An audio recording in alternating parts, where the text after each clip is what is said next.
What's up, guys? Welcome to episode number 120 of the Always Race Day podcast presented by the Karl Auto Group. I'm Connor Ferguson here with Josh Olmstead, Caleb Sloha. I got you, Caleb. And Damon Helgevall. Damon back from a very long hiatus. He took quite a bit of time off. It's almost a miracle that we let him back on the show this week, but I figured as much. He's here and present. We're going to get to him in a sec. Damon, how was the drive to Kansas? Do you think a Karl Auto Group car could get you from here to Kansas pretty smoothly? Well, as long as Ryan Preece's hauler driver wasn't holding up the fast lane, yeah, be very smooth. Man, dude's not on the track and he's catching strays. We appreciate the Karl Auto Group for being the presenting sponsor of the podcast. They are fantastic people, fantastic group to work with. Get out and see the Karl Chevrolet dirt trucks this year too. We're going to have a lot more coverage on them. I think there's a midweek race coming up here that I'm heading down to. I could be getting the schedule off a little bit, but get down there. We're going to have extensive stuff with them and working with them all season. So appreciate their support. Give them a shout out on social media if you can. And check out the shirts we got for sale on our website. So the link for those is in the pinned tweet on Twitter. And with that, yeah, let's get this thing started. Damon, you went to Kansas. You weren't behind Ryan Preece's hauler driver, I don't think. Maybe you were, but give me a recap of the trip. Oh, it's a good trip. It's always a good time to go to You saw Kansas. the best NASCAR race of the year. Yeah, definitely did not end the way it should have, but no, it was a good time. I mean, I can't blame anything there. There were go-karts out front, which was badass. They had the NASCAR Youth Series or whatever. So that was pretty cool. That is an actual series? Yeah, no, it's 100% real. Should we start exploiting kids' talents for views? I'm telling you, it is definitely something. But it reminded me a lot of my junior days. It's literally the same setup as all the parents have big ass haulers, and there's some show up on a flatbed truck, and then they all get together and go run. It was cool because you had some kids pissed at each other, you had parents pissed at each other. Oh, dude, do you know the numbers that a kid fight would do? Oh, it was outrageous.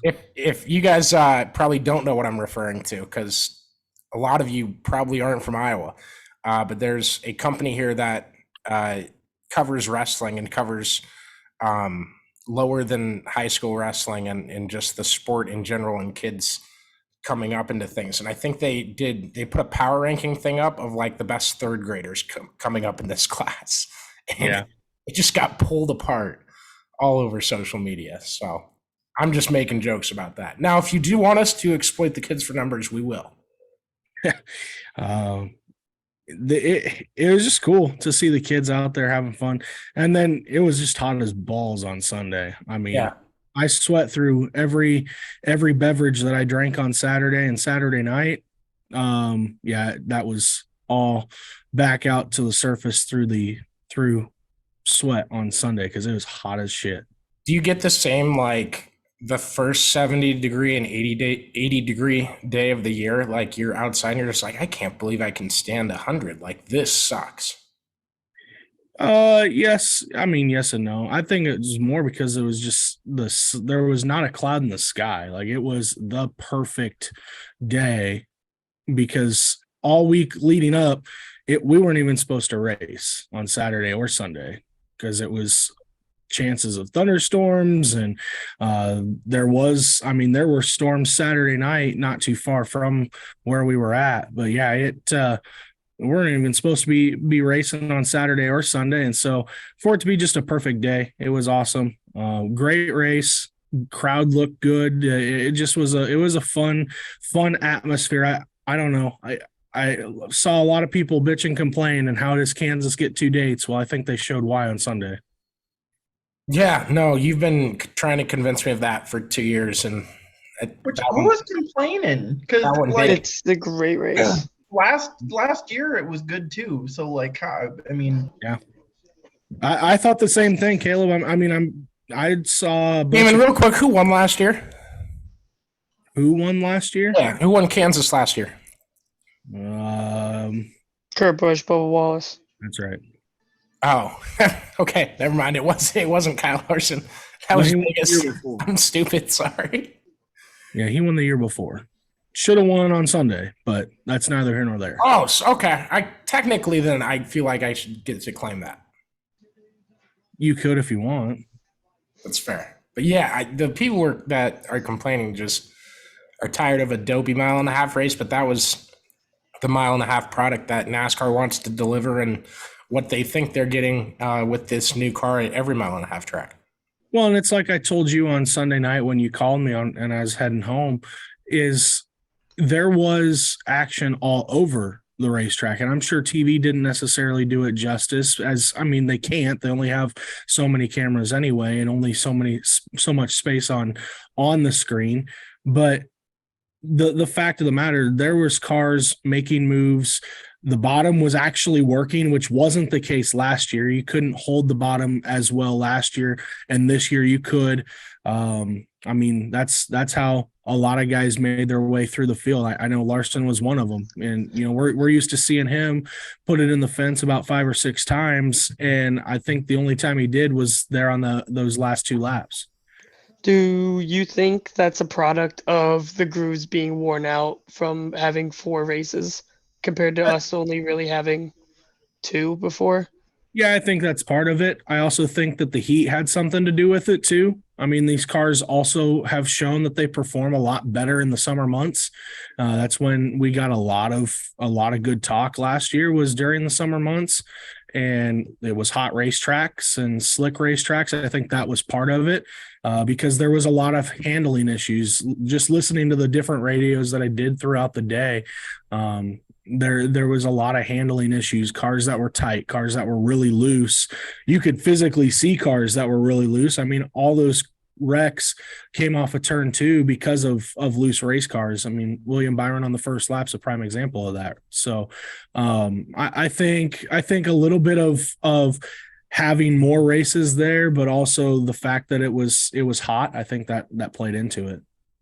Yeah, I saw someone on Twitter, I can't remember who it was, or I'd credit them, but they said this is the most weather-dependent car in the history of NASCAR. And I mean, looking back, like, Right. I don't think I put weather into how a car performed ever.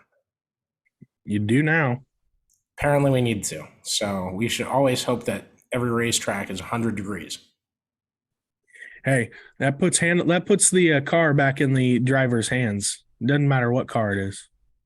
It's fair. At least closer to the punch. Caleb freezes for like a brief second, and then his computer's catching up. So his video looks like you fast forwarded it by 20. I just watched you turn your head 17 times in a second. Yeah, I don't know. It was being weird earlier, so who knows, man. Oh, it's all good. Just nature of the product. But yeah, no, I definitely think on that argument with the schedule that I always bring up, that it should be, 4 or 5 tracks have 2 races. I think Kansas makes me bump that up to 6 or 7. It used to have been at 6. Maybe it's at 7 now. I'd have to write them down again. Been trying to tell you. Now, people try to tell me a lot of things. I just need to learn more about which people are more correct. Or just listen.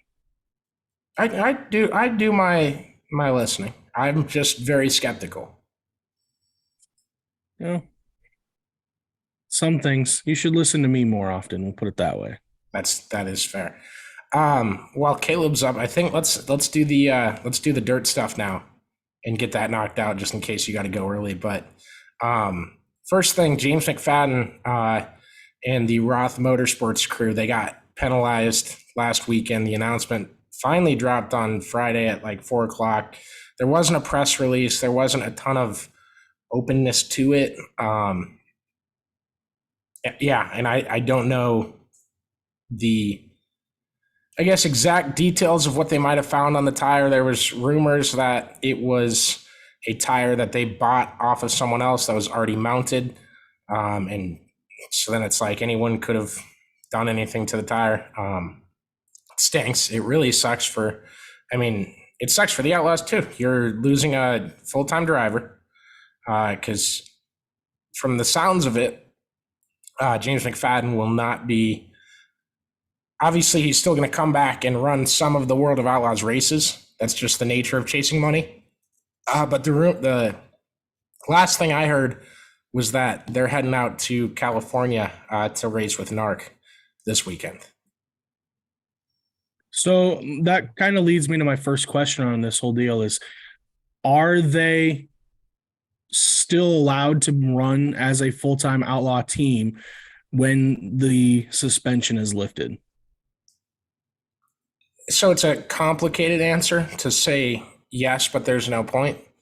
Right, I agree. Yeah. That's why I'm asking if it's a thing. Yeah, so to make money in the World of Outlaws with their season-long standings purse thing, they get tow money and stuff like that through the year. They have insurance and all that stuff. But to get any of the end-of-year purse money from the standings, you have to be top 12. This penalty lost McFadden 500 points on the surface. So that's 3.5 wins. And then it's also a 4-race suspension. So that's another 4 races of no results at all. And everyone else is at bare minimum earning 90 points. See, I think that's where you start. You're just out of contention completely. I think that's where you start seeing a little bit of the flaw here in this Outlaw system. The penalty is just too severe, but it was also made so people don't do it. Right? My thing is okay. I get the penalty. You want to give them a severe penalty. That's fine, but this is what you're going to run into with all these other series starting to gain some traction on top of it. Is if you're going to penalize guys to the point where they're not going to be able to compete for a top 12, which is kind of random in my opinion, points position, then what's it to say that those guys have to stick around with the Outlaws? And now you could possibly eventually lose some big name teams. I mean, hell, Dennis Roth has been around this sport longer than a lot of people have. And to not have his car on the Outlaw Tour after they've been a part of it for how long, it's kind of a big deal, I think. Feels a little bit like the Shepherd thing last year. Now Hudson O'Neal's running and he's taking it to Lucas. Yeah. I mean, it's going at the end of the day. This is going to hurt the Outlaws, I think, more than it is Roth and McFadden both, because that's just going to be, that's the way it's going to end up. Is it's going to hurt those type of entities more than it is the teams, because like you said, what are they doing this weekend? They're going out west and going to go run. They can run at Knoxville more often now. They can go run, some of the all-star races a little bit more. They're obviously, I'm sure they're going to get entered into run more of the high limit races now too. Yeah. And before I say it, like open invite Brian Carter or Mike Hess if they want to come on here and talk about it, and maybe I'll reach out in the next week or two and we can kind of ask them some of these questions. But when it comes down to it, like, it's such a severe penalty that you're almost only hurting yourself with doing that. They fined him $8,000. That doesn't help the World of Outlaws as a company. They lose a full-time driver. That doesn't help the World of Outlaws as a company, right? There's not a lot of it that makes sense unless you kind of look at things like, oh, well, we needed to get tire chemicals out of the sport. They were ruining the sport. I've heard stories and stuff, but I've never seen someone put tire chemicals on a car and get half a lap faster than the rest of the field. I mean, that car didn't win, but how many? I mean, it's only won, 2 races? Yeah, that's 2 more than they won season up until October. But right. But how do you say that the tire compound's the reason that they did that? And the other thing, Justin Fiedler was talking about it on his channel. It's Dirt Tracker. He does like 10-minute videos every day. Super intelligent dude. Worked on a NASCAR pit crew. And covers a bunch of different, whatever dirt series that he can get his hands on and stuff like that. He was reporting that maybe he said it as a rumor. I don't want to get anyone into anything. So allegedly, I don't know. People just say that and then you're ridded of all faults, right? I've covered myself on a legal basis. But he said that what he was told is that the whole Roth Motorsports crew took lie detector tests and were asked questions, and they all passed them. But the lie detector test could not be used in the results when they made their appeal. Like they have to treat the penalty as like a separate thing. So what I'm asking is, why the hell even do the lie detector test if you can't use them to argue? Yeah. I mean, was it a team issued lie detector test or was it an outlaw issued test? From how it was phrased, it sounds like the Outlaws did it. I don't think the team went and that's kind of ridiculous. Would you let a team go and say, "Oh, well, we went out and bought our own polygraph kits and took our own tests and have them present them?" I would never let someone do that. I'd be like, you just type that up on a piece of paper. You can't prove anything. You're right, but people would do it. That's what I mean. But I would never accept that from somebody else. Is what I'm saying. Right. So why would the Outlaws have them do this test and then it's not a part of anything? I think that's just how it was written in their bylaws or whatever. And I'm the most anti-bylaw guy in the book. Everything should be case by case. Do it right then. Do it right there. Figure out what makes the most common sense, But I understand why you have some things like that, and people at some point in history, lie detector tests were a bigger commodity, and people were like learning how to beat them, and they just sit there and remind everyone, like, you can beat a lie detector test. It's really easy. It's not easy. I mean, you have to practice at it, but you can, right? Go ahead, Josh. So as a dirt casual, how common are these lie detector tests and appeals? Not common. This is the first time I've ever heard of it. Okay, I was gonna say I've never heard of something like that before. And that's probably why it doesn't get brought up a ton, is because it's so. I'm sorry. This lighting is. We gotta stop doing these at 6:30. Okay? He's got the son of God pointing on him right now. Ty Gibbs is looking down on me right now. It's pretty sad. Christ. Man. So I think McFadden's gonna at least run NARC this weekend. I also don't see a team going out to California where they're kind of housed. Well, it's where they are housed, and not staying there for at least a little bit. Wouldn't make too much monetary sense to drive all the way out there and drive back. I just, this kind of reminds me of the whole Roth deal that got McFadden in that car in the first place. With Reitzel and running that whole chassis deal, and now it's the second time around, and now it's a whole team deal that gets popped with it. And so it's it sucks because that is a legendary figure in this sport that essentially you're running away because of a tire compound on what was it? Was it just one tire? Is that what they found it on? Yeah, I think so. I don't think they take multiple.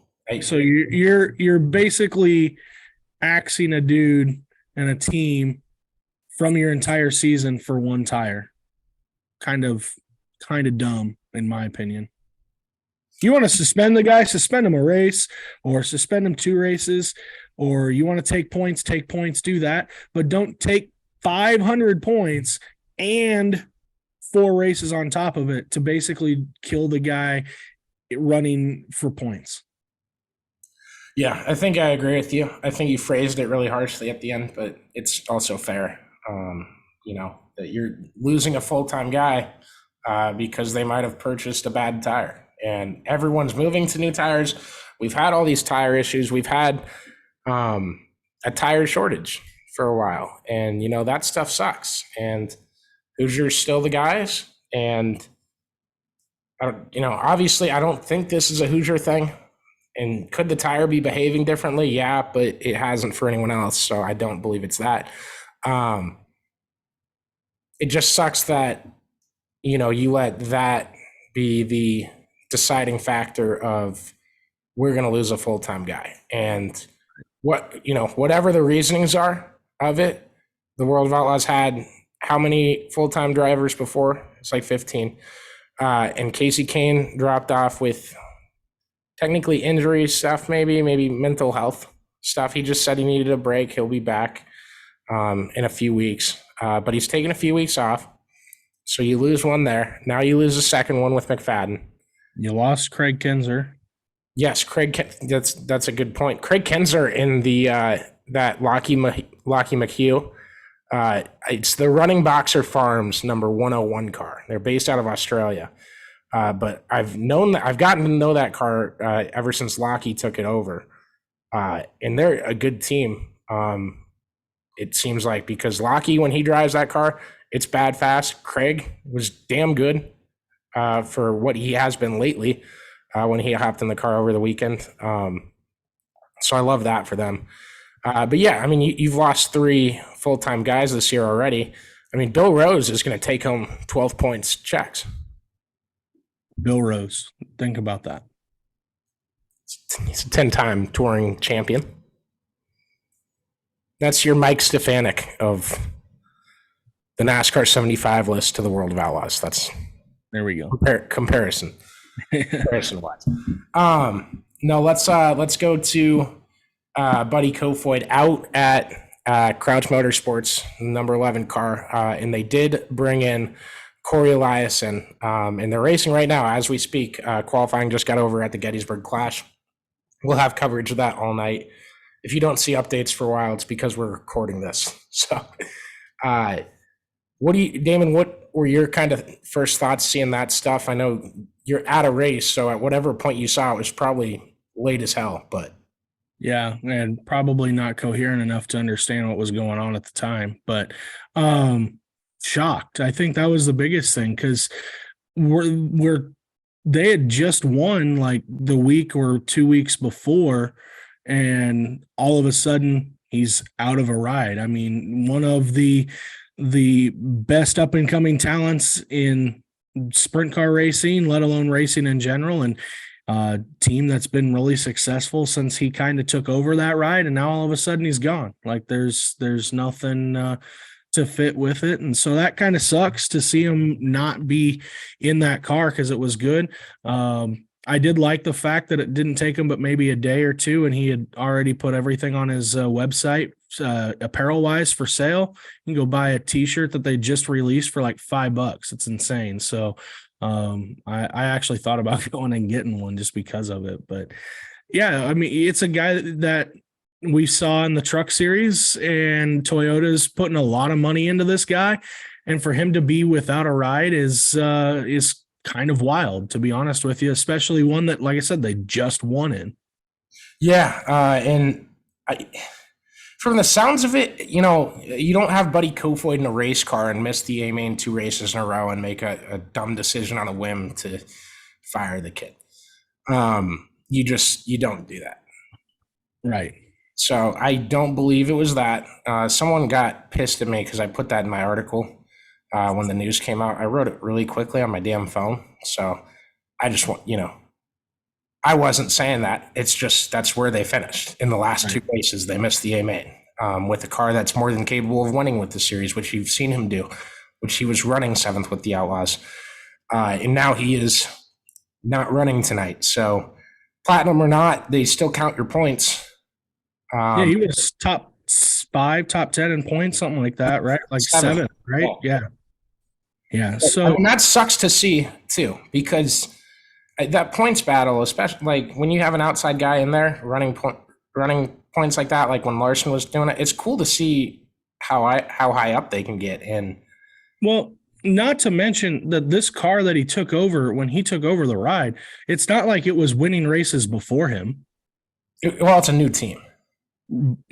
Again, I'm saying it was a damn new team, Who knows what they have, because all your results are based off a driver that could become a generational talent.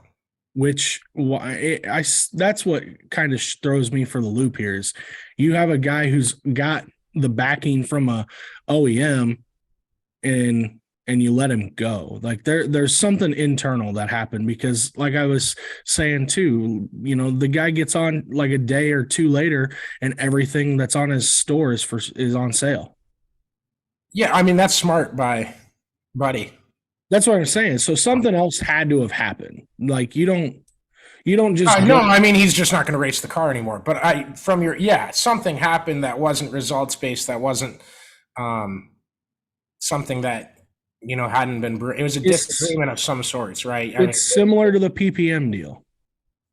Yeah. We were going to bring him up next. He's racing a late model night with Castrol Flow Racing Night in America at Spoon River. So we'll have coverage of both those events, obviously. But yeah, I mean, it's a silly season update on May 7th that captured everybody's eyes. It's crazy. At this time of the year, we're splitting guys, splitting teams and stuff. And we see it a lot. And that's the other thing is like, yeah, but we see it in June, July. Yeah, but it's such an interesting dynamic of, people like the car owner tries harder when the new driver comes in, right? Or when a guy's on his way out, well, they're not going to give you a lot of stuff. And it's like, that never made sense to me because if I owned a team, I'd be on it as many times as I could be. It's just like in any other series, though. You don't want to send your best stuff with that guy because he knows the guy heading out. No, but like that's what I'm saying. You're putting your best stuff with a guy that's heading out. He's going to take those secrets that you've been holding on to and transfer them over to his next ride. Yeah. Should have picked Donnie. Donnie won the heat tonight. You asshole. You talked me out of Donnie shots. I know. Should have taken Donnie. Jeez. All right. Well, I'm looking up NASCAR schemes, our guys over on Instagram, to make sure that I don't miss a throwback to talk about. I wanted to cover this. Rick Ware released another one. Did you see that one? Who? Rick Ware. Did they release the 15? Yeah, it's Bobby Allison. Oh, it is? That'd be cool. Yeah, 79. I saw this question posed on Twitter, and it was after the reveal of the Bubba Wallace. They just did Chris Wright's. Chris Wright's is gorgeous. I'm talking about the two bad ones right now. So hold on, just hold off, Josh. So Bubba Wallace is plain red Dr. Pepper scheme with a QR code on the hood pisses me off beyond belief. I hate QR code people. You imagine putting a QR code on a TV screen for 7 seconds and telling people to scan this code if you want to do this? Why am I wrong? Because you might as well get used to it because it is going to be the future of they said that 8 years ago. No, Caleb, no. We used to have apps. It was QR code scanner apps. He's telling me that it's not the next thing as he's complaining about people doing it more. It sounds pretty normal. People are not doing it. What's now the ones that you should laugh at are the ones that like when you're on a website and there's a QR code, that's where you should point and laugh because you can't scan your QR code from your phone. So that's where you point and laugh. But it is a very helpful tool that is going to be it might not be like the actual QR code, but it will develop and become a force to be reckoned. No. QR codes are just like soccer fans. And the World Cup comes and they talk about it and they say it's the fastest growing sport in the country. This stuff rocks. You got to go out. You got to go out and watch the World's game. It's awesome. It's going to take over America. It's going to be great. Except QR codes have been around and popular for a while. People were saying that 8 years ago. I was in high school when they were being introduced, and our teachers were talking to us about how helpful QR codes can be. Do we want to talk about There's no reason to integrate a QR code when you don't need Do we want to talk about when Parker Kligerman ran the 96 at Kansas with a QR code and the website sold out? Sold out of what? Sweatshirts. How many did they have? 30? I don't know. I'm a proud owner of one. Caleb's a proud owner of one. That's because. Can we get back to talking about paint schemes? Because I'm looking at one that's pretty badass. All right. So the whole point of this was someone asked if the throwback thing has been overdone, if it's tiresome now. And no. To that, I reply, absolutely the fuck not. I think this is the best year of throwback paint schemes we've ever had. I would agree. That's just because the throwback schemes that we're seeing, a lot more of them were when we were kids. So No, I'm just showing that we're because the getting ones older. the ones I This like is true. are the unique ones. So like the Herbie fully loaded paints. That's sick. Awesome. Dude, Blaine Perkins is throwing back to a payday car. It's badass. It is nice. I think Damon just likes it because they're all. I love They're all from when I was like a the kid, lawn dude. truck. I just like the uniqueness of them, man. I mean, we're doing movies. And it's not like we haven't seen movies done before. I mean, that's really cool. We're doing Dale Jr. We're doing Kevin Harvick, Ken Block, which, the circumstances of why we're getting a Ken Block one suck ass, obviously. But I love the paint scheme. It's my favorite one. None of the other ones even compared to it. Well, as long as Ross doesn't wreck somebody, he's got a badass one with Dale Jarrett's paint scheme. I can't believe they're letting Corey LaJoy run the little number 11 next to the 7 on his car. He They did did it a last couple year. years ago. Yeah. Oh, okay, never Yeah, mind. he ran the Marty Robbins stacking pennies paint scheme, the 777. Okay, all right. I don't remember it to a T. It's like yellow and pink. Gotcha. Yeah, it's the magenta and lemon, I believe, is what the two colors were called Yes. when they came out. Okay, but like, never in my mind would I ever think I'd get a Juan Pablo Montoya throwback. Yeah, that's a good call. I like that one. I like it. You want to know which one I besides Blaney's that I might hate the most? So you picked the one with the World of Outlaws driver they're thrown back to. That's cool. The Harvick one. He doesn't like No, the I Harvick one doesn't. hate the Harvick one. Oh shit! I'm sorry. Never mind. I'll say that later. The Harvick one doesn't bother me as much as in the Xfinity series, Ty Dillon's number 3.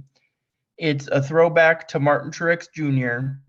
and they literally have the same exact sponsor from that car on the car. The logo is black, white, and red. So they chose on the side of the car to do gray and red. And like they didn't do the throwback. Like again, if you're gonna do a throwback, make it the same paint scheme. If you change the colors and you change the stripes, it's not the car that you're throwing back to anymore.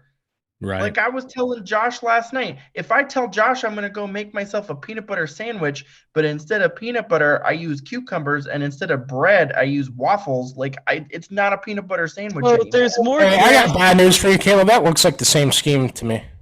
Nope. So No, here's it the doesn't, thing. because there's grass that runs on the bottom where it doesn't on the other one. It's only on the splitter for the other one. This sky And- skirt that's here. It's red and gray compared to red and it's black. red and- So It's you look like Go it's to the same RCR big page. Glasses. Yes, go to the RCR page and you'll see it exactly. The side design goes over the number on the throwback, and on the on this car, it doesn't even go over the number at all. Which, okay, if we've got new things, like if we've got a rule that says, okay, you can't put stripes behind a Oh number. no! which They completely just changed the stripe. Exactly. that's what I'm telling you. Did he? Yeah, it's not good. All right, you're gonna yell at me and tell me that he won a championship in this car. Martin Truex didn't win anything in that car, did he? No. Nope. Why the hell are you throwing back to that? Like, that doesn't make any It's the sense. same. It's the same sponsor. That's the Oh. only reason. Well, yeah, Which is fine. I That's valid. agree. I agree with I- you. Because here's why I definitely don't have a problem with that. If you sponsored, if you gave the sport money 20 years ago, obviously I'm estimating 20 years ago, and It you're was gonna 20 give this actually on the dot. boom. If you're gonna give the sport money today again, like all for it. I love you for it. But like, if you're gonna say this is my throwback to this scheme, at least make it that scheme. Right. So anywho, that's my that's So my do we- anger. Do we have our favorites picked out? Can Well, hold on. just say I want to touch on the Richard Childress schemes because I think it's a class move by Kyle Busch to throw back to his first win with Richard Childress. Yeah, that's I love how that's- people took it so serious on Twitter, but like Yeah, I that's clearly right. was If you were, Here's if you why, had decided, if you had decided at the start of the year that you weren't going to run a throwback paint scheme, that's the way to announce it. Here's why, Connor. Because they wasted all their talent on the Xfinity ones, which ended up being badass. The 2 Kevin Harvick championship You ones. just ripped one apart for like a long time. I don't count the 3 car. It doesn't count. That doesn't run the Xfinity series full time. But like Sheldon Creed's car is spot on from 2001. Yeah. And the Coast Guard paint scheme for Austin Hill is also pretty damn close. Like those are awesome looking. I do love those. Like, you want to know what to get? Like, it's not like a real standout one, but one that like it was the ideal of a throwback, because as soon as I saw it, I knew exactly what it was throwing back to, is Anthony Alfredo's.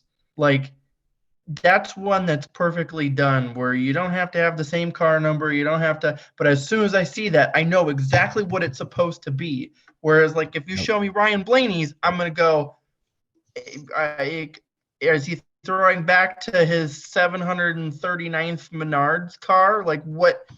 It's just, it doesn't matter that it's dude wipes on there. Like, it's just perfectly done. The 92. The number font is perfectly spot on too, so I think that has a lot to do with it. I'll give Brett Moffitt's his credit too, because he went with the number and went to the old Folgers car. Like that's a good one. Yeah, like that's, you can tell it's a vintage car. Or I'll be honest with you guys, my favorite one though is the Josh Berry paint scheme. Like it is spot on Hut Strickland Circuit City car. Spot on number and everything. Did I tell you I liked Lawless Allen's Adam Petty throwback truck? Because the first time I saw it, I was like, that's the laughing clown car from Talladega Nights. That's sick. I can't believe they're doing another Talladega Nights one. I had to Google. Heartless bastard. I was like, damn, I was a little bit off. It's so funny to me how all of a sudden we got like Red Horse Racing throwbacks. Yeah, the Timothy Peters one's the best, because I had no clue who the hell Timothy Peters was until he won that Daytona race. And from then on, he kicked ass. Every time he was in one of those trucks, he was good. Yeah, like that's just so funny. Ekis, you can tell, like that's just a great. I mean, the truck's got some good throwbacks. Yeah, they do. They got a couple of good ones. I love the Buckshot Jones throwback with Jake Garcia is good. The Neiman one is up there for me. What do we know? What Timmy Hills is? Ted Musgrave. When Ted Musgrave won the championship that year. I was gonna say it looks beautiful. Whether it's the Mopar truck is what it was. The Mopar. Okay. Yeah. See, I didn't get that, but it still looked beautiful. So. Yeah, I like Timmy Hills a lot. No, I really hate Ross Chastain's, but Ricky Stenhouse's guys, they did a good job with his. Okay, yeah, I knew that was coming. Damn thing. It's just the same Dale Jarrett UPS throwback, and then they had the fact that they announced it the day after, going like, we got to get our ducks in a row here. Harrison Burton throwing back to his dad, and he didn't even throw back to the best one. I do love that scheme, though. That's one of my favorite schemes. It's a good scheme. The Joey Logano needs to run that paint scheme for like the Coke 600. Yeah, the Donna. Like that is, it is beautiful. I also think that Exalta needs to let Byron keep this throwback because I love that color chrome car. Oh, I like the rainbow one better. I don't like chrome on race cars. That was one of my first diecast I ever had when I was a kid, was that car. Sammy Smith's is based on like an old Pilot Flying J truck. You see that? Yeah, it is. I wonder if we'll ever get a Penske rental truck throwback. Oh, that would be hilarious. Someone gets a U-Haul sponsorship for a race. How about the fact that Rick Ware was able to put something together with Ryan Newman as fast as they That did, and might put be that, one of my favorites. and put that paint scheme together is pretty Yeah. cool. Yeah, props to them. I mean, obviously stuff happens before it's announced, but that still wasn't that amount of time that we knew Ryan Newman was going to be in a car. Well, and then to just knock it out of the park with that scheme, that's awesome. Yeah, that's a fun thing. I really like the throwback market, the whole idea of everything. You're just going to see which teams have creative people working for them, and which teams might not. Denny Hamlin's team being on the negative end of that, I never thought I'd see coming. But they saw. Well, I mean, Joe Gibbs' entire design team is not the greatest, considering that they threw back to a car that they've already ran, didn't throw back for one, and then threw back to another that they also already ran. When Those are the same people that couldn't find sponsorship for Kyle Busch. So right, exactly. Which the 54 isn't bad either. No, it's not bad. The one that they already ran though was the Matt Kenseth throwback that they're running on Christopher Bell's car. That was Right. when Kenseth was leaving JGR.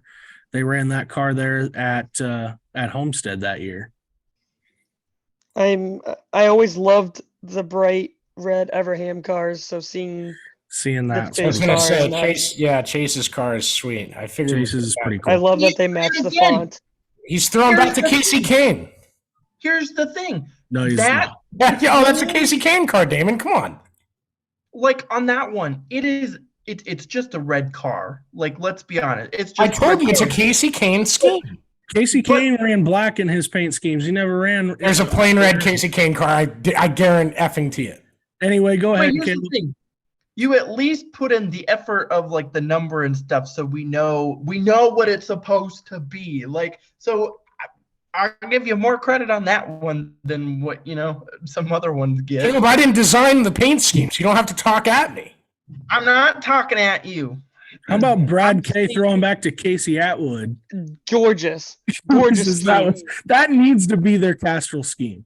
Yes. It is beautiful. That's- It is beautiful. Yeah, I hadn't even seen it yet. Tyler Reddick's beautiful, in my opinion. The Kurt Busch the Kurt throwback. Busch one. I like Sam Mayer's Kurt Busch one too. I've not seen that one. Yeah, it turns out looking at this on an Instagram account where everything's out of order and you're just looking for the numbers, Yep. reference what you're talking about. It's terrible. I hope you guys at home understand what schemes we're talking about.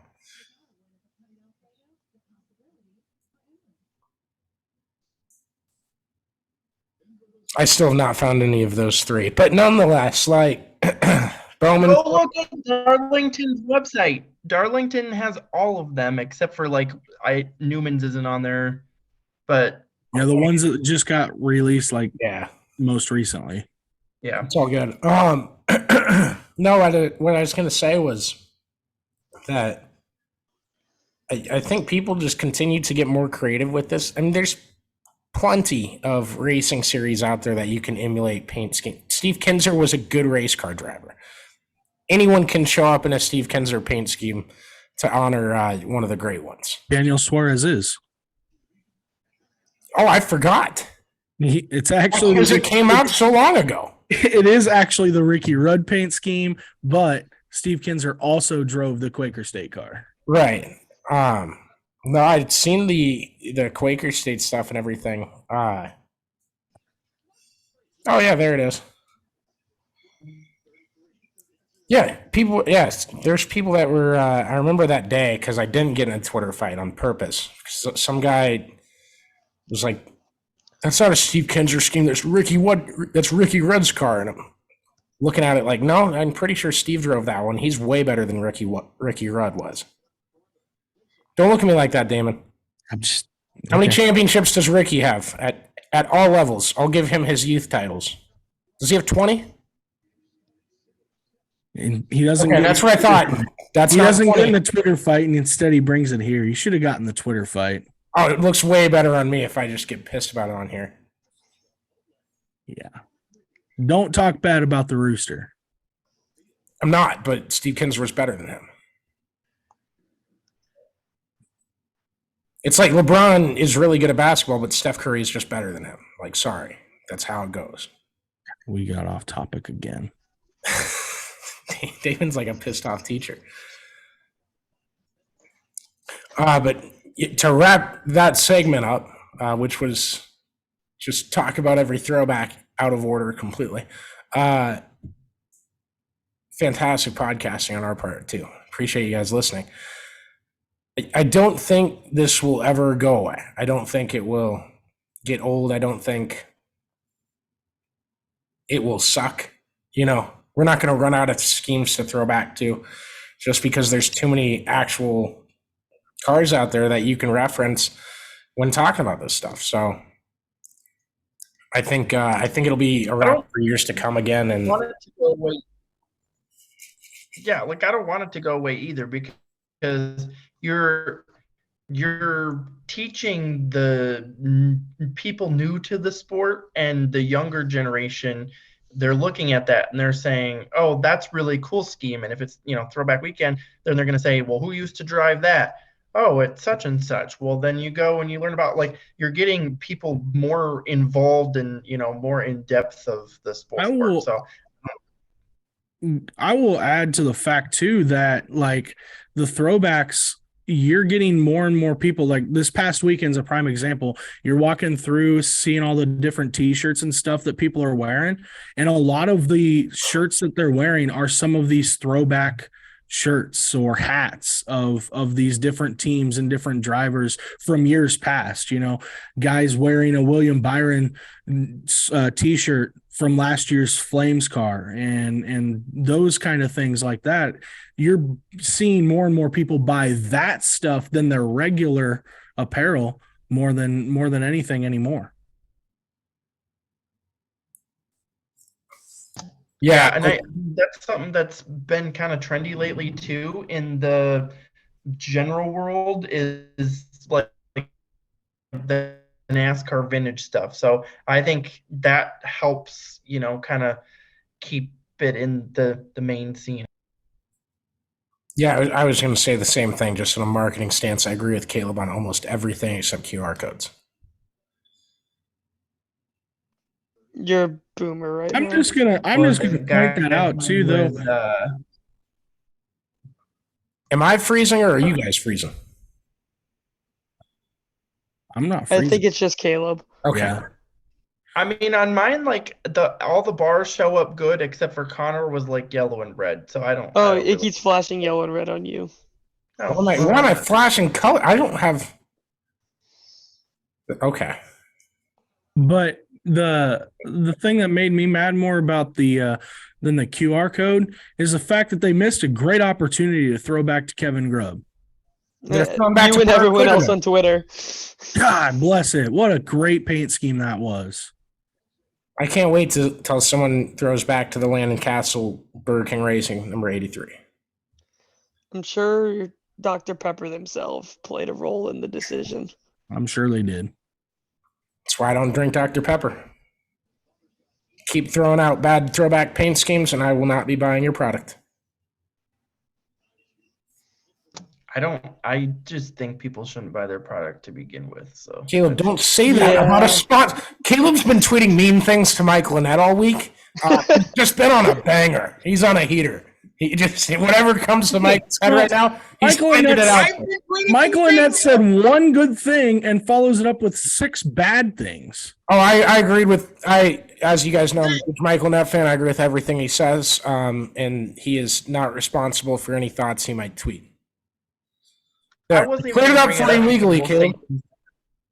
I'm just not even going to comment because I'll get myself into trouble. We're trying to get Michael and on the podcast, and Caleb's like, you're yelling at an 18-year-old. And Caleb, he's a professional race car driver. It was a year ago. Throw his age out the window.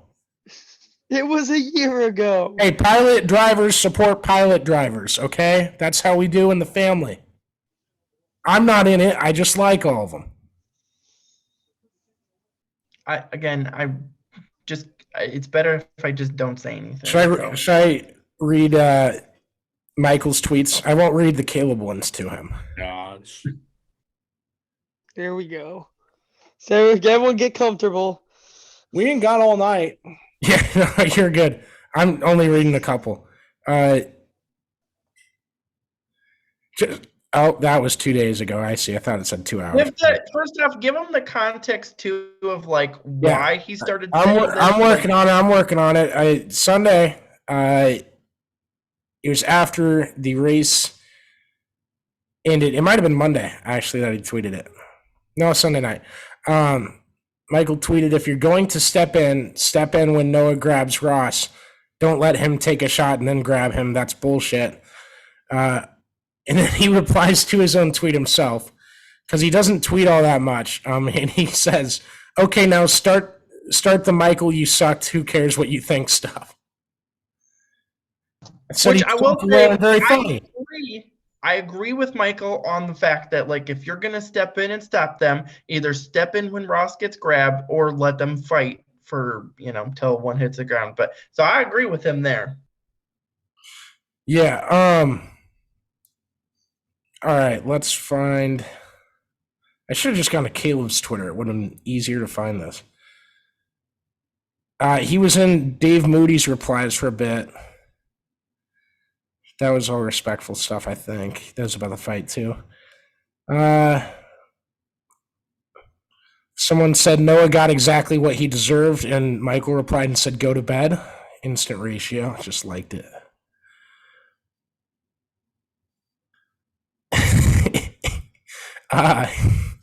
So Brett Griffin, Damon's guy, he tweeted, I can only hope Jesse Love Jr. Listens to DBC this week, and I hope he gains lots of new fans. Hashtag now following. And Michael replied out of the blue and said, he's a little bitch throwing punches at a guy that is not allowed to throw back because the little pipsqueak is under 18. Let him go throw now, see how it ends. And someone said, you drunk? Actually, Josh, was that your brother, Cody? Dude, we were actually talking about that. I have no idea who that is, and it's kind of funny. He's from Iowa? I remember looking at his profile and thinking, like, this is maybe Josh's brother? No. Okay. No knowledge of him. So Michael replied to him and said, yeah, Cody, big time. God forbid I say anything. What did I say leads you to that? And he says, there's absolutely no context, just random. And Michael goes, I was saying Jesse Love is a little bitch. Tried to fight a kid that's not allowed to fight back. Definition of a bitch move. How is that? I completely agree with that. Except I think I don't care if you're 18 or not, you should be allowed to fight back. But I know what their team rules and what those family rules are, that they wouldn't allow that either. I don't know who was sanctioning that part of it. I think when you're in racing and you're racing in leagues well enough to make money off of them and earn a living, I don't think age should ever be brought up. Here's where I'm going to counteract on that. Okay, because see, the only people that have an issue with this are NASCAR people. But here's where it gets a little sketchy. If it's like an 18-year-old versus 17-year-old, that's nothing. But if it's I'm not saying a 38-year-old should be allowed to punch a 15-year-old in the face. That is not at all. Okay. So that's where I was getting at, is the Stephen Wallace versus Christian Eckes deal, like that. So I was more talking about racing the cars, and now I'm thinking that doesn't have anything to do with this argument, and maybe I sound kind of dumb. So yeah, because I was gonna say, I mean, if it's an 18-year-old versus 17-year-old, it let it be. If one punches the other, it doesn't matter. Like, age doesn't matter. But when you have like a 35-year-old going after like a 15-year-old, then that's a problem. But well, look, if hey Damon, who was the older guy that drove SRX, big villain? Paul Tracy. Yeah, if Paul Tracy and Haley Deegan had a good bout, got a couple of licks in each, I don't know. I think that would do ratings really well. No, it wouldn't. No, it would not. That would kill the sport. SRX would not exist SRX anymore. SRX would be in trouble. And if they both came out of it unscathed and got a couple connections to the face twice, I think Paul Tracy would never get to see the light of day. Yeah, he might be canceled.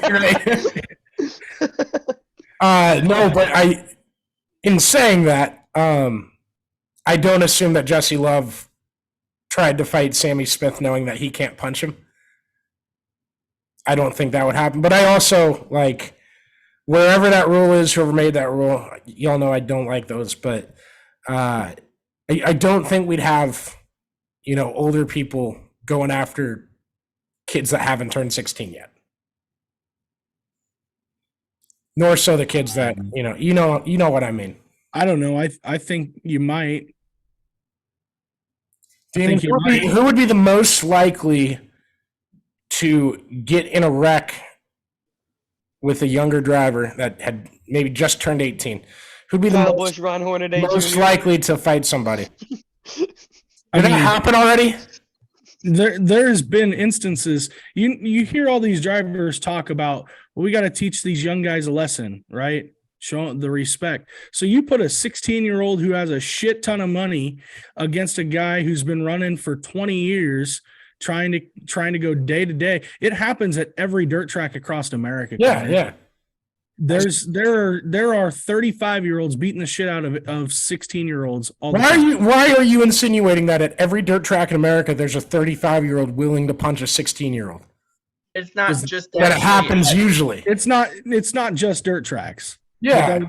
It's asphalt too. We might have had an incident where a dad actually tried to fight a kid, and it might be related to actually what we were just talking about. Oh, well, that happened. Wait, time out. Were the same parties involved? One of them was. Oh, okay. So. Wait. We're just going to leave it at that. Yeah, you told me after the show, though. We'll talk later. All right, sick. I think that's a good one to move on. I'm doing my best to just not get us all shut down immediately because I have a lot to say on this. No, I'll stick up for you. I didn't hear anything about this. I was literally sitting at my desk earlier today, ooh, trucking advertising, and then I was like, fucking Michael Annette. I literally. Whoa. You can't say shit like that, Caleb. You're gonna get us shut down. I can't defend that. I can't. His comments just. Oh man. He's the best driver in NASCAR history to ever list his hometown as Des Moines, Iowa. Yeah, because nobody else does. Shauna Robinson, idiot. Shauna Robinson. Loser. How did you not know that? Shauna won more cup polls and Xfinity polls than Michael Annette. So, show me Shauna's trophy case from Daytona races. Bro, I'm not even. Anywho, what's next on the? I think it's time to pack up and go home. I wanted to power rank the Keen Parts 301 at Daytona winners. Well, that wasn't even what it was called. I know. I've said that 2 shows ago. I have no clue what the race was called that he won. It was something. It was like something beef 200. I don't remember what. Beef. It's what's for dinner 200, maybe. No, it would have been a 300-mile race. Okay, so then 300. Maybe. Could have been the Call 811 before you dig 300 too. Anyway. Was there any other NASCAR news you guys wanted to touch on, Caleb, Josh? Matt Kenseth to the 75 most greatest drivers in the entire world except for F1 drivers list. And we got a Matt Kenseth tweet today. His pokes at humor on Twitter are so not funny that it makes you laugh. He has the driest sense of humor. He's probably got the driest sense of humor I've ever seen out of anybody ever. Yeah. I don't know. I heard Bobby Labonte on the NASCAR broadcast a few weeks ago. It was that's just dry. No, Matt Kenseth is great. Matt Kenseth is funny. He's just very dry about it. He'll straight up be like, "This is me telling a joke." It's just. And then you laugh because it's so stupid sounding that it's funny. All right, I want to circle back on how far Connor was off. The race was called NASCAR Racing Experience 300. That's close.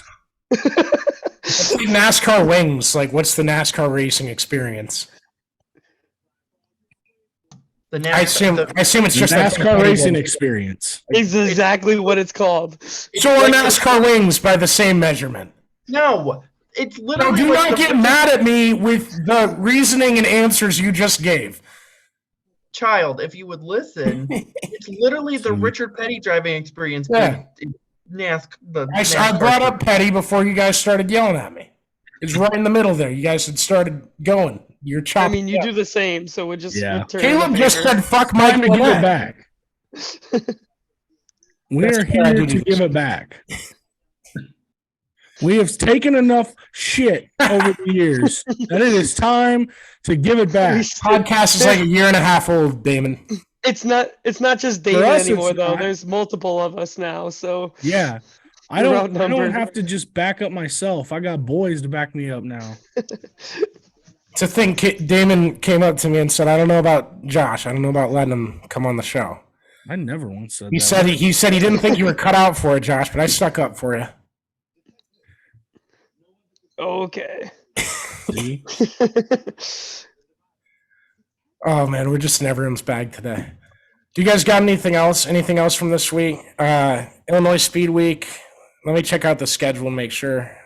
They've only got one more NASCAR 75 driver to announce, right? Yeah, I think Jimmy everybody knows who Johnson it's has. going to. Yeah, that's kind of what I was getting at. Wouldn't it be funny if they just let him off and said he's gonna be the first driver on the 100 list? Yeah, but we put Casey Kane on the 75 list. Yeah. There's no way. Only they've one of them has announced made a World of 74 Outlaws already, start, and right? that goes a long ways for me. They've announced 74 already. No. They announced 24. The list was Okay. already at 50 because they put Okay. the list in 98. Yes, I'm following now. It's one of the only lists that has actually withstood the test of time. And still probably pretty damn accurate. Yeah, to a point. I don't know. I'd really have to dive in, and even then, every list is going to be missing someone. That's what I say. Like if you're at home getting mad about a list, man, you need a real big. Oh my God. I will say, so we've What time? I'm What sorry what about- merited? What was the merit behind shouting? Oh my God! Because you scared me. boo. I was just thinking, so when they announced Logano, of course, half the comments were he doesn't deserve to be on that list. And it just blows my mind what actually goes through people's heads sometimes. But like we've talked on this podcast about how kind of like quietly really, really good Logano is. But it blew my mind about how many people were saying that The he defending champion. shouldn't even be close to being on that list. But Yeah, then, but they're the first ones to support Casey Kane being on it. Don't put me in the camp with those people. Connor, I am not going to defend you on this one, my friend. There's no way in hell Casey Kane. I've never once said that Joey Logano didn't deserve to be on that list. He has 2 titles. And yeah. Casey Kane did far and away enough stuff to get on that list. Thank God for that Brickyard 400 win. That was it was my graduating year. I think it would have been the summer as I graduated high school and went to college. But no, that was a fantastic race. If it wasn't for that, he wouldn't have made it. Well, it hasn't brought back the Brickyard 400 yet. So once that race does bring that back, then we can talk about it. Speaking of Indianapolis, I just learned that F1 has raced at Indianapolis road course before. Oh, I was unaware of like, this. It's a big tire debacle. This is news to me. I'd have to Michael recheck. Schumacher won it 5 times, and they raced there 8 times. Sounds like the same problems that they have now. Did you hear the interview that Kyle Busch did with Bob Pockrass? And Bob asked him what he would have, like, late 90s, early 2000s, what thing he would like to have brought back. The first thing he answered, Dale Earnhardt. You feel like I don't know how I feel about that. I didn't know how to feel about it either. And then he's like, no, I really just want him. I would have loved to have raced against him and had him back in my corner. I'm like, all right, Kyle. That's kind at of least you backed easy it to up. say, but good call there. And then he's like, I want the Noble 5, and then he's like, then I want the Brickyard 400. which sounds like it might be making a comeback next year. That's what it sounds like. There's buzzings around. As it should. Amen. Yeah, I think it was stupid to ever take it away from there. I don't understand why, especially with the cars now. I think they're going to be really fun on that track, and with it being the first race with the next gen there, if they do end up doing that event, I think that's going to work wonders as long as it works, right? But it's going to take up another spot on the schedule where it's like, oh, you have another kind of cool first year event that you're doing, and it's the return of the Brickyard now. So I think that's what they got to keep doing with the schedule and figure out how to work this in. And eventually I think we'll get down to like 7 tracks that have 2 races, hopefully. Damon, what do you think of the Josh Berry to Stuart Haas rumors? If Chevy can't find a ride, I don't blame Josh Berry one bit. And it's going to suck for Dale Jr. because he brought him into this sport, and watching him go to Stuart Haas is gonna suck. But I like Josh Berry a lot. I think he's a really good talent, and it's unfortunate that he's not been in that super long. I mean, I think if he would have been around a little bit longer, he probably would have already had a ride by now. But going to the Stuart Haas ride, it's a good car to get into. I mean, we're talking about one of the 75 greatest drivers to ever be in, and how many paint schemes are being made after Kevin Harvick this year. You don't get that if you're not good. So you can't say the same for his teammates. No. I was waiting for you to say that Stuart Haas was their team. As long as they continue to give the 4-car all the best cars, that's all that matters. But I think it all goes back to the 14 next year. What do you think? What do you think? What do you think about the 41 entry, and who do you think will be driving that in the future? It'll still be Ryan Preece. Oh, okay. No, Tony's not going to let that one slide. I didn't know if you had came around on him not being good, or if you were still. I never once said he wasn't good. I said that the night that he. And I'm not trying to say that. I just assumed that an amount of Kyle Larson issues with Ryan Preece, it would at some point get to you. No, he's still a good race car driver. He just ran out of talent that day. And his hauler driver. And his hauler driver cannot get over into the right lane. Goddamn idiot! Were you actually behind him? Yes, I sent you a picture. Oh. You liked the He did send the picture. Jesus. Now I remember. My bad. Yeah, he stayed in that lane from like Columbia to almost to Odessa, and it was like, get the hell over, dude. You didn't like throw number 5 out the window or anything? Almost did. You have the Larson sticker on your windshield, right? On the back? I do now, yeah.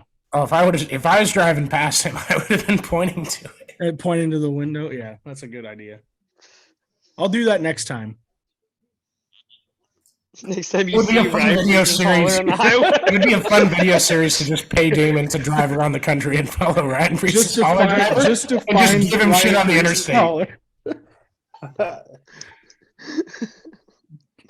We'd at the very least, if you can fund it, I'll do it. You can fund it, I'll do it. That will be our budget for the year.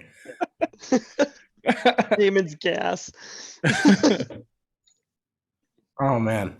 All right. I think that's all we got for this one. Kind of light stuff. I was trying to find guests. One of the guys I reached out to was in a late model at Spoon River tonight. So obviously couldn't get that done. We'll see about Sunday. But got some interesting stuff coming up and some event details. Clear your schedules for the World of Outlaws weekend at Knoxville. Make sure you guys are up there, especially on Saturday.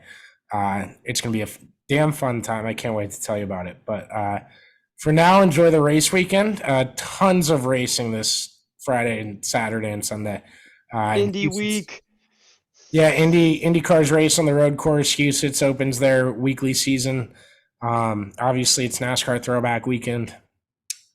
Tons of stuff going on, so can't wait to get to that. Appreciate you all for listening, and thank you again to our presenting sponsors, the Karl Auto Group. We will see you guys Sunday night.